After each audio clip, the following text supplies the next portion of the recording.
It is a Thursday evening. Aaron, 38, software engineer, Tampines.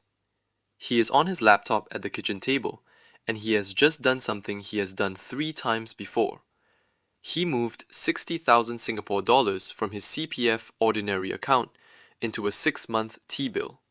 Same move he made in 2023. Same move in 2024. The last 2 times, it worked. He earned above 3%, more than the CPF OA rate. Smart. He closes the laptop, does not check the current yield, does not run any calculation. Habit feels like strategy. Here is the problem. In 2023, the 6-month T-bill paid 4.07%. In 2024, it averaged above 3.5%. Today, August 2026, the cutoff yield is 1.56%. His CPF OA was paying him 2.5%, guaranteed, on the same $60,000.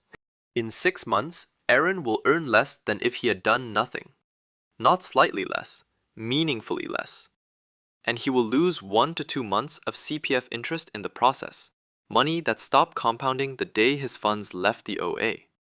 This video is about which instrument actually wins in August 2026, not which one won 2 years ago. Start with what everyone thinks they know.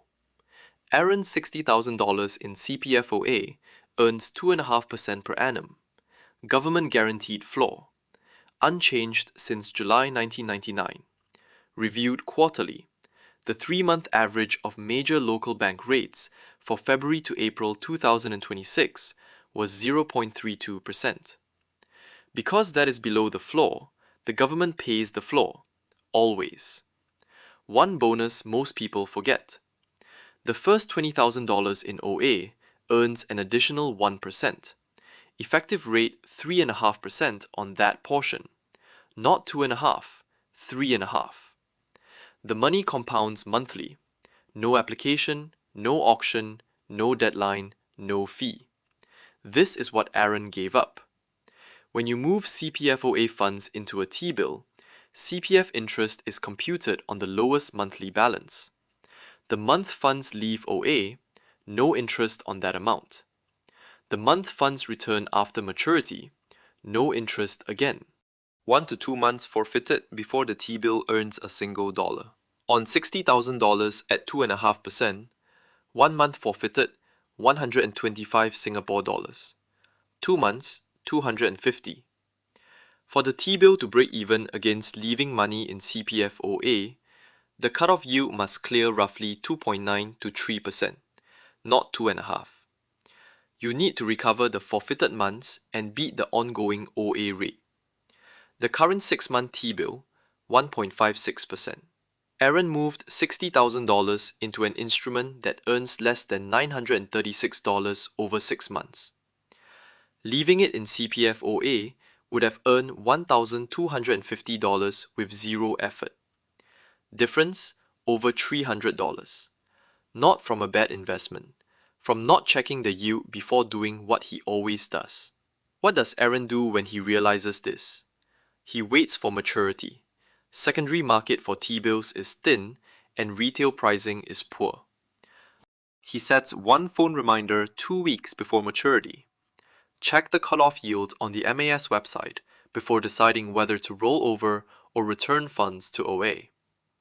One reminder, 30 seconds, the decision changes. Now the second instrument.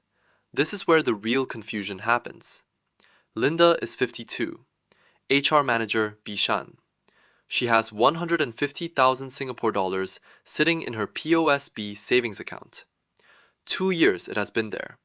She saw the T-bill news in 2023 when yields hit 4%. She thought about buying one, never did. Her savings account pays 0.05%. On $150,000, that is $75 a year. Not a month, a year.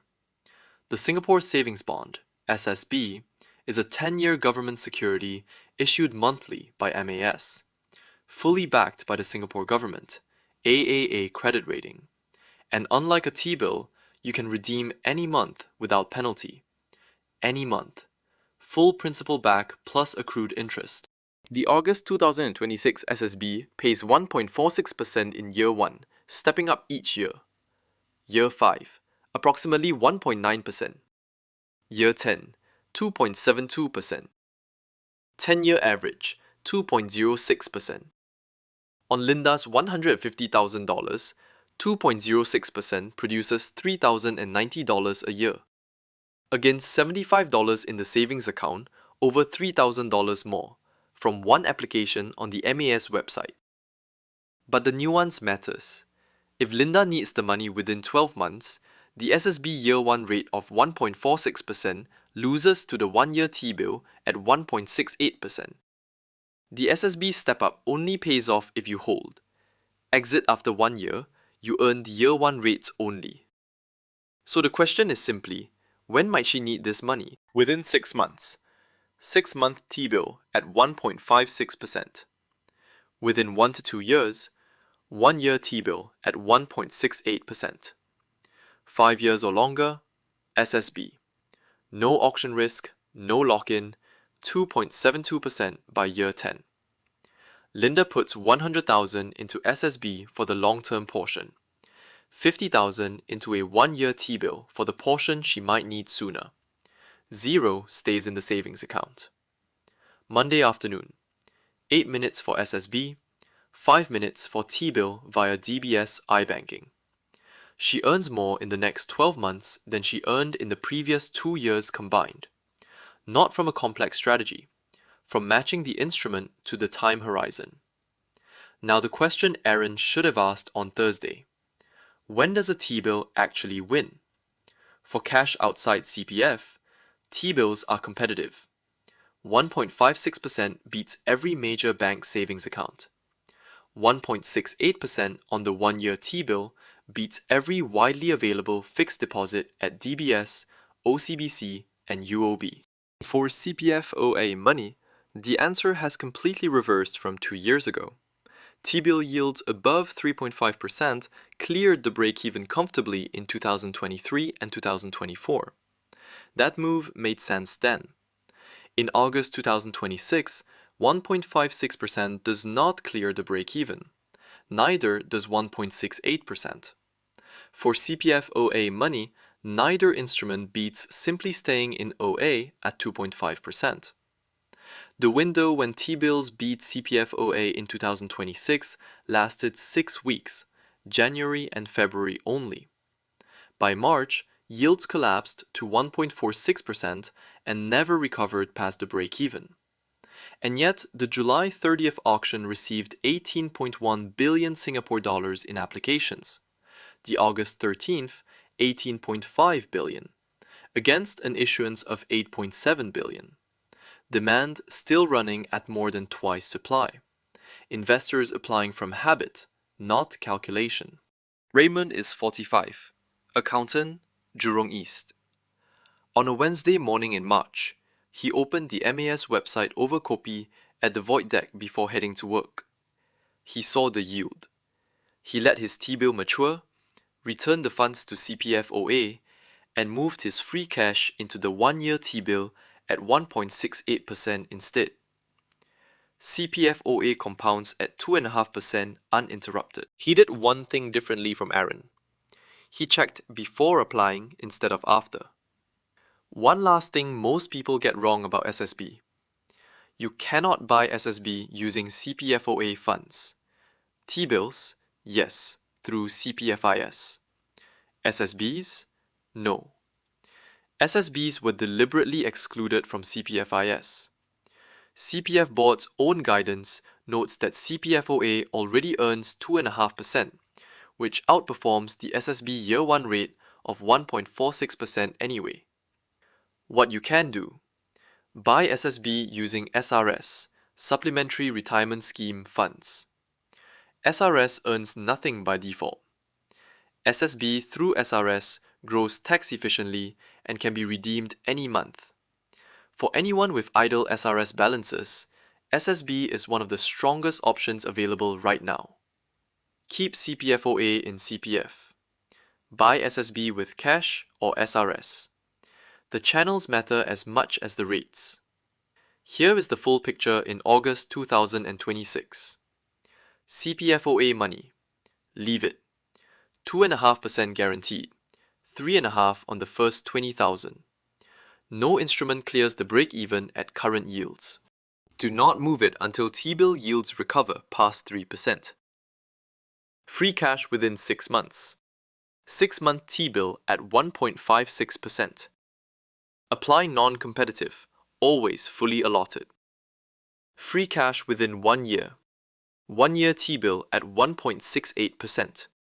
Best short-term cash yield in Singapore right now. Free cash for 5 or more years. SSB. Liquid every month, steps up to 2.72% by year 10. On $100,000 held 5 years, over $9,000 in interest with the flexibility to exit any month. SRS funds.